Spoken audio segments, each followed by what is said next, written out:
예, 저 CBS 홍준표 기자입니다. 저도 뭐 한두 가지 단편적으로 하나씩 여쭤보겠습니다.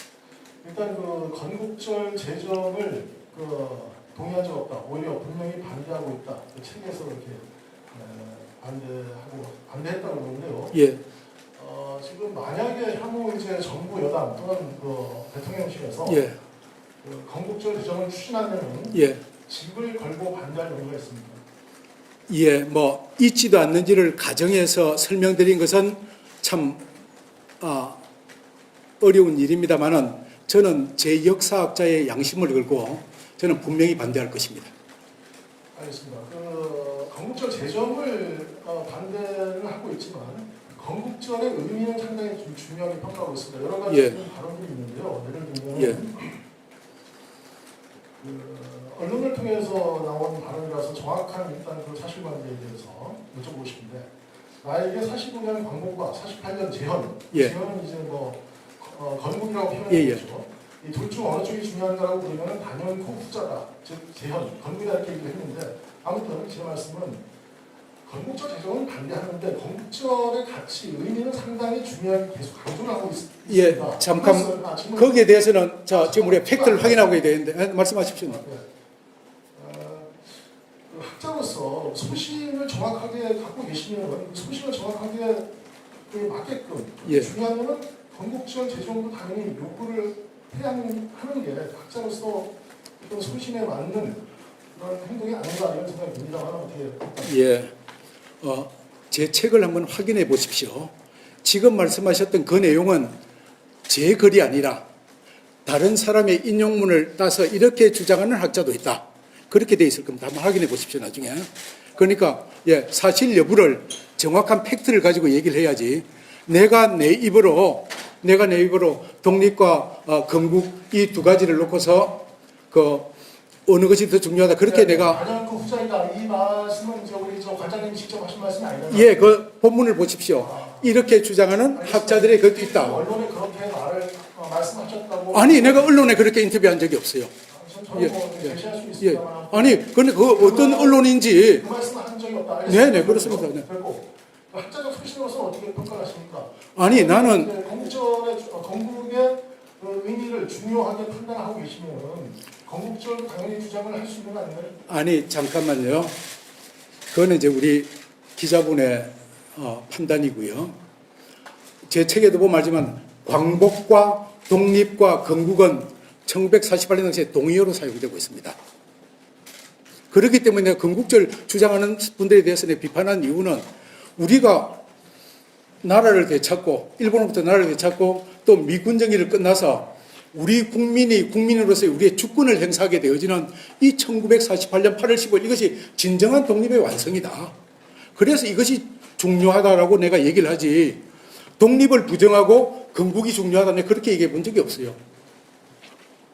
주제에 말씀하셨듯이 그러면 이제 48년 해방, 8.15 해방 이후에 그 3년간의 미군정은 해방이 되기 전 단계로 지금 판단을 하고 계신 건가요? 아니. 일본으로부터 해방되어진 것은 1945년 8월 15일이고요. 그럼에도 불구하고 우리의 나라를 세우지 못했지 않습니까? 그래서 이 3년 동안에 나라를 세우기 위한 활발한 투쟁이 되지 않습니까? 대표적으로 여러분들이 잘 아시는 몽양 여운행의 건국준비위원회 또 평양에서는 조만식의 건국준비위원회 이런 것이 나라를 바로 세우기 위해서 일어나는 운동이란 말이에요. 그래서 우리나라가 일제로부터는 해방이 되어졌지만 그러나 우리가 완전히 주권을 되찾지 못하고 여전히 남쪽에서는 미군정에 북쪽에서는 소련에 우리가 그런 데 있었기 때문에 그 과정을 완전히 극복해서 우리 국민들에게 주권을 찾아주는 자유를 찾아주는 이 1948년 8월 15일이 진정한 의미에서의 광복이다. 이것이 저의 주장일 뿐 아니라 당시 재헌국회의 회의록을 보면은 부지기로 등장하는 당시 우리 지도자들의 인식이었습니다. 알겠습니다. 한 가지만 더 여쭤보겠습니다. 지금 그 건국의 사례로서 미국의 경우를 들었습니다. 예. 미국은 이제 1770년 전 6년 독립한 지가 그 전에는 국가가 없었지 않습니까? 예. 나라가 없었어요. 예. 그러니까 건국이라고 당연히 할 수 예, 예. 있는데 우리나라는 1948년 이전에도 있었고 예. 반만 년 전부터 있었습니다. 예, 예. 그럼 어떻게 똑같은 건국이라고 말씀하시는지 그거는 우리 기자분이 좀 단편적인 시각으로 말씀하시는데요. 역사를 보는 관점은 다양합니다. 민족주의적인 관점에서 바라보는 경우가 있고 국가주의적인 관점에서 바라보는 경우가 있습니다. 그러면 우리가 고구려, 백제, 신라, 고려, 조선, 건국했다 그러지 뭐라고 얘기합니까? 다 새로운 왕조가 건국했다고 얘기를 하거든요. 그거는 국가주의적 관점에서 볼 때는 그렇게 우리 민족은 당군이 고조선을 세운 이후로 지금까지 우리 이 민족이 건설한 이 국가는 한반도에 존재하지만은 그 국가의 정체성을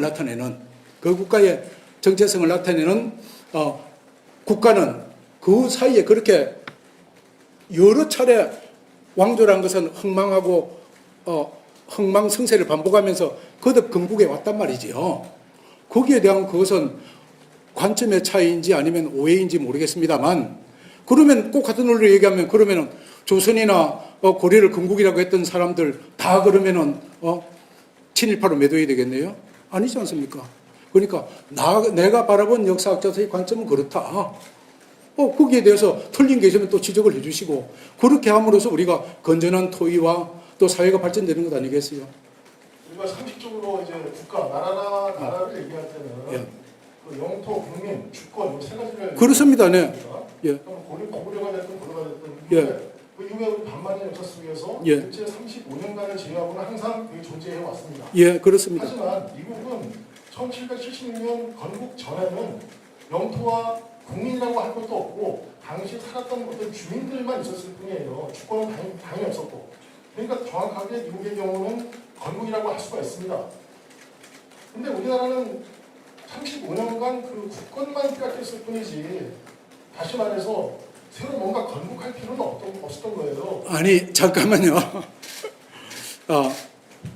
우리 지금 질문하시는 기자분에 대해서는 얼마든지 제가 답변을 할 수가 있고요. 또 그 다음에 논쟁도 필요하면 해야 되겠습니다만 혼자서 다 하시는 거는 그러니까 지금 말씀하신 그 논리대로 그대로 한다면은 왜 임시정부에서 김구 선생과 조소왕 선생은 건국 강령을 만들고 왜 해방 이후에 여운형 선생이나 조만식 선생은 왜 건국준비위원회를 만들었을까요? 관장님의 견해를 존중합니다만은 예. 건국이라는 그 정의 자체가 좀 정확하지가 않습니다. 예를 들어서 미국은 그렇다면 7월 4일 그 인디펜던스 데이라고 하지 않습니까? 독립기념이라고 했습니다. 예, 예. 건국이라고 하지 않습니다. 미국은 예. 건국이라는 표현 자체가 없습니다. 예. 다만 건국의 아버지라는 그런 표현을 쓸 뿐이지. 예, 그렇습니다. 건국절을 만들어지 않았어요. 예. 그래서 내가 건국절 만들어 주장한 사람 아니잖아요, 지금. 건국절을 주장하지는 않는다고 하지만 예, 예.